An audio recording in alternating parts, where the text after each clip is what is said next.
Assalamualaikum teman-teman, kembali lagi di channel Ica. Di video sebelumnya kita telah membahas tentang sejarah Korea. Dan di video kali ini kita akan bahas tentang sejarah Mesir kuno, yang tentu saja tidak akan kalah menarik dari video Korea sebelumnya. Tapi sebelum itu, like dan subscribe video ini agar Ica semakin semangat dalam membuat videonya. Bagaimana kita tahu Mesir kuno adalah peradaban tertua di benua Afrika. Peradabannya sudah dimulai dari tahun 4000 sebelum Masehi. Ini dibuktikan dengan adanya penemuan batu tulis di daerah Rosetta oleh tentara Prancis yang dipimpin oleh Napoleon Bonaparte. Negara Mesir terletak di utara benua Afrika. Utara dari negara Mesir adalah Laut Tengah atau Laut Mediterania. Di wilayah timurnya ada Laut Merah. Di wilayah selatannya ada negara Sudan. Dan di wilayah baratnya ada negara Libya.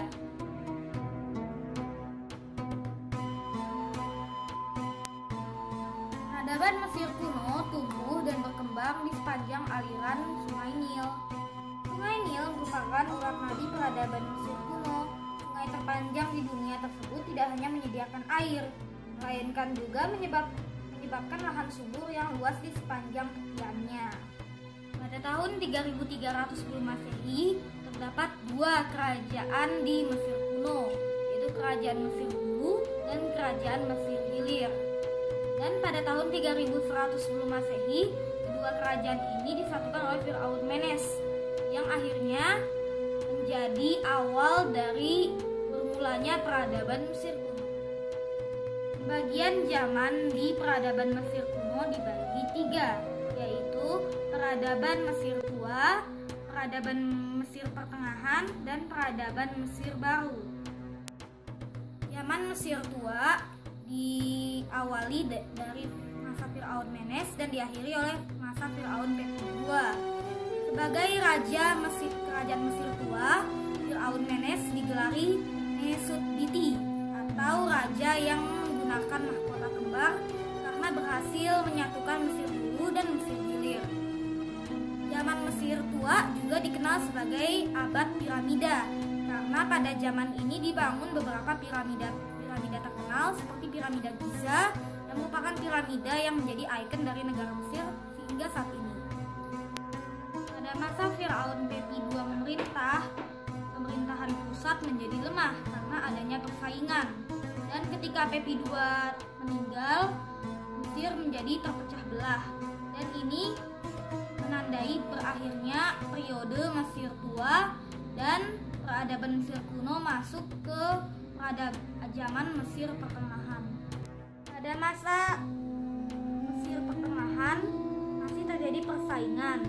Mesir kembali terpecah belah. Kondisi Mesir yang lemah mengundang invasi musuh dari luar.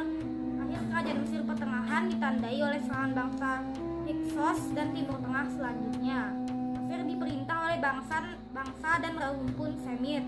Ibu kota Mesir berpindah ke Awaris. Zaman Mesir baru ditandai dengan keberhasilan pasukan Mesir di bawah pimpinan Ahmosis I yang berhasil mengusir bangsa Hyksos dari wilayah Mesir. Masa Mesir baru dinilai sebagai masa paling gemilang dibandingkan dua masa sebelumnya. Kerajaan Mesir kuno juga memperkuat armada militernya dan kerajaan Mesir kuno pada zaman ini menjadi kerajaan yang paling disegani. Kepercayaan yang dianut oleh masyarakat Mesir kuno adalah politeisme. Politeisme adalah kepercayaan yang menyembah lebih dari satu dewa atau dewi. Ada dewa atau dewi yang disembah secara nasional atau disembah oleh seluruh rakyat Mesir kuno, dan ada juga dewa dan dewi yang disembah lokal atau yang hanya disembah oleh masyarakat atau golongan tertentu di wilayah tertentu. Dewa-dewi yang disembah secara nasional di kerajaan Mesir kuno berbeda-beda dari ketiga zaman. Pada masa Mesir tua, dewa nasional yang biasa disembah oleh seluruh rakyat Mesir kuno adalah Dewa Ra atau dewa matahari. Dan pada masa Mesir pertengahan biasanya menyembah dewa Osiris atau dewa hakim di alam kematian. Dan pada masa Mesir baru kepada dewa Amon atau raja dari seluruh dewa. Fir'aun atau Farao. Fir'aun adalah penguasa absolut di Mesir kuno. Pada masa Mesir kuno, Fir'aun atau yang biasa kita kenal sebagai Raja Mesir kuno ini mengaku dirinya sebagai penjelmaan dari Horus atau dewa kehidupan di bumi. Pada saat sang Fir'aun sudah mati, maka dia tidak lagi dianggap sebagai Horus, melainkan dianggap sebagai penjelmaan dari Osiris atau dewa dunia bawah. Nah, sang putra mahkota atau anak dari sang Fir'aun yang meninggal akan dianggap sebagai penjelmaan dari Horus juga, karena dia dianggap sebagai reinkarnasi dari ayahnya yang sudah wafat. Kepercayaan Mesir kuno tidak bisa dilepaskan dari tradisi pengawetan jenazah atau yang biasa kita kenal sebagai mumi. Ini juga berdasarkan dari kepercayaan orang-orang Mesir kuno yang mempercayai kalau adanya kehidupan setelah kematian. Mumi-mumi yang paling dikenal adalah mumi Tutankhamun, Firaun atau Raja Mesir kuno, dan mumi-mumi yang diduga berasal dari zaman Mesir baru yang ditemukan oleh para arkeolog Inggris. Tradisi pemumian pada awalnya membutuhkan biaya yang sangat mahal, sehingga pada awalnya di masa kerajaan Mesir kuno hanya Fir'aun saja yang patut untuk dimumikan.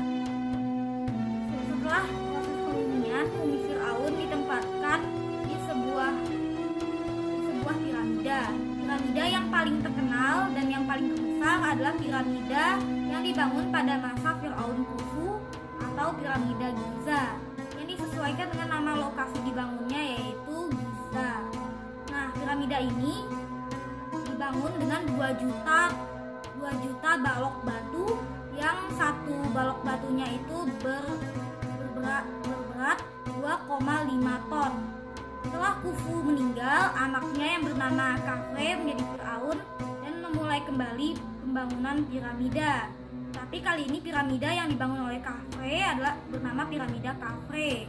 Selain itu, Fir'aun Khafre juga meninggalkan monumen spektakuler yang disebut monumen patung Sphinx yang memiliki bentuk yang misterius, setengah elang dan setengah singa dengan kepala manusia yang menghadap ke timur.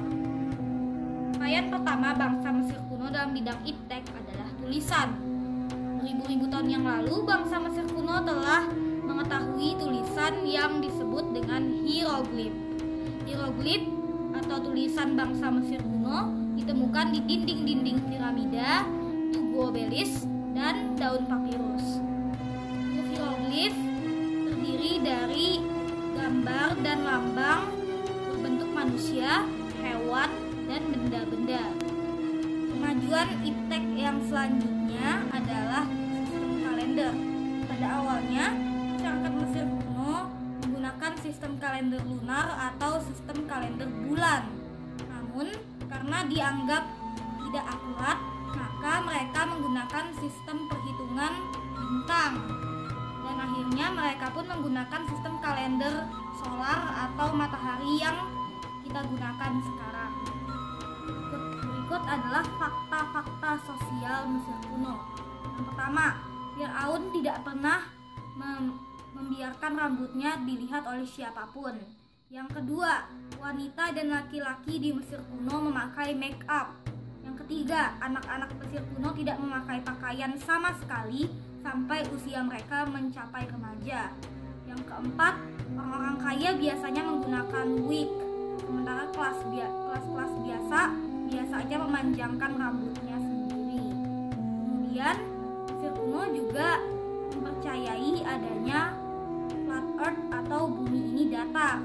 Mereka juga mempercayai kalau sungai Nil adalah sungai yang membelah bumi. Mesir kuno mencapai kejayaannya pada masa Ramses II.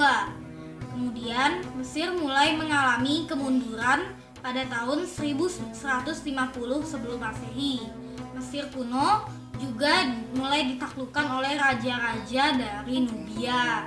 kemudian ditaklukkan oleh bangsa Persia, lalu oleh kerajaan Macedonia yang dipimpin oleh Alexander Agung, dan akhirnya Mesir kuno 100% dikuasai atau dianeksasi oleh Romawi.